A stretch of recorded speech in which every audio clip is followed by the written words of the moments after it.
they're trying to get you to sign a piece of paper saying you release all your claims. So when it turns out you're hurt worse than you thought you were, too bad. You've already signed a release. Hello and welcome to another episode of Ask the Lawyers. I'm Leslie Rohde. Glad you're watching. Here's a question for you. When do you need a lawyer after a car accident? We're fortunate to have someone to help us answer that question today. Attorney Greg Herrman of Herrman Herrman down in South Texas. Offices there in San Antonio, Corpus Christi, McAllen, and Brownsville. Welcome, Greg, as always. Good to see you, Leslie. Do all car accidents need a lawyer involved, really? No, obviously, if you're not injured, insurance company may decide not to pay for your property damage for some reason, and you might need one then. But that's a whole different, whole different scenario. As far as personal injury, obviously, if you're not injured, you don't need a lawyer. So a relatively minor accident, you may or may not need a lawyer. Can you help us kind of determine the threshold of when we do need a lawyer involved? Well, there's been a debate for a long time about property damage. Like, okay, some adjusters say, hey, if you don't have $1,000 in property damage or $1,500, we're not even going to talk to you because we don't believe you are injured. Well, there's no basis for that other than some sled tests they did with some NASA astronauts years ago that totally do not correlate with modern day, with the real world. Even in a minor accident, you can be injured. You can have whiplash, which is a tearing of the muscles, straining and spraining and tearing of the muscles. Even in a minor accident, what you think is a minor accident, you can have that whiplash, and whiplash can last the rest of your life. Especially today with bumpers that have basically like pistons in them to absorb the amount of shock. And some of these rubber bumpers that they put on cars now, you can hit those things pretty hard and they don't show a lot of damage because they're made out of rubber. They're designed so that insurance companies don't have to pay out that much money on property damage because it doesn't look like you're hit that hard. So about the only rule I can tell you is if you're just completely not injured at all, then yeah, you don't need a lawyer. But if you've got some kind of injury, you might. You probably do because you at least probably ought to get some kind of treatment. At least have a doctor look at you, and maybe go to the emergency room just to make sure you don't have any internal bleeding or bleeding on the brain, anything like that. And I know sometimes, Greg, we might not even feel an injury for a day or two or three after an accident. Is it too late to call a lawyer then? No, not at all. Not at all. That is very common. It's like, watching a football game and some guy gets really pounded and he gets right back up and keeps playing. But the next day or 2 days later, the guy can't even get out of bed, or he goes to get an x-ray and he's actually got some kind of fractured bone or something. I think, and we've all done that, playing sports on the weekend or something. And after the game, you feel a little bit worn out, maybe a little bit, tired or whatever, but then, you go to bed and the next day or the day after that, you're just stiff and you can't move. And, it's sometimes because of the adrenaline and stuff going, you don't feel those injuries for, I've seen them take up to 2 weeks before, but we certainly prefer you get treatment before 2 weeks. But we have seen injuries take that long to manifest themselves. Well, I've heard people say this before, that if they may be a little concerned if they're in a car accident, concerned about calling a lawyer because they might feel pressure to go ahead and let that lawyer retain them, a personal injury lawyer. Do you get people coming to you? I know you've handled a lot of these cases. Do they feel any pressure, like, I'm afraid that you may go ahead and retain me even if I don't need a lawyer involved?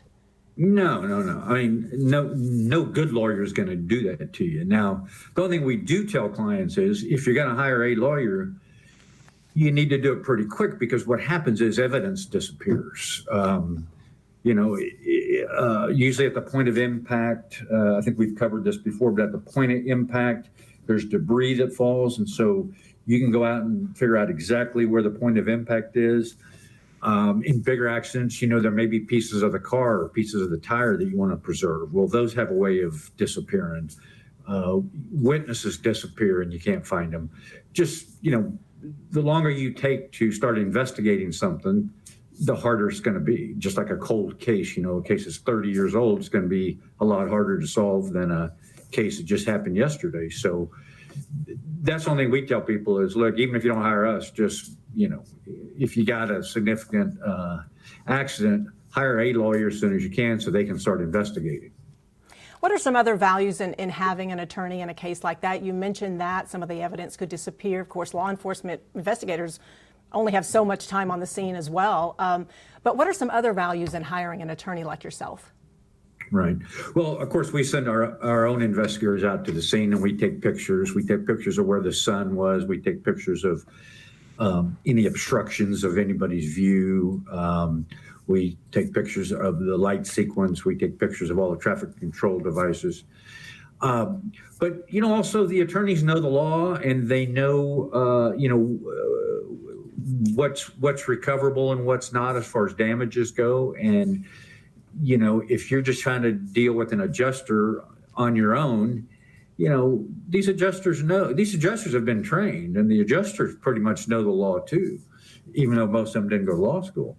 But they know they're dealing with an unsophisticated person that doesn't know what they're entitled to recover. And so that's the main reason to hire a lawyer is the investigation, the evidence gathering, knowing what to look for, and then knowing the law and knowing, what damages are recoverable. You mentioned adjusters there. Do you think insurance companies truly treat people differently if they do have a lawyer involved? Oh, sure they do. Like I said, the adjusters know, 99% of the American public is completely ignorant on the law, on what contributory negligence is, on defenses, on the damages you can recover.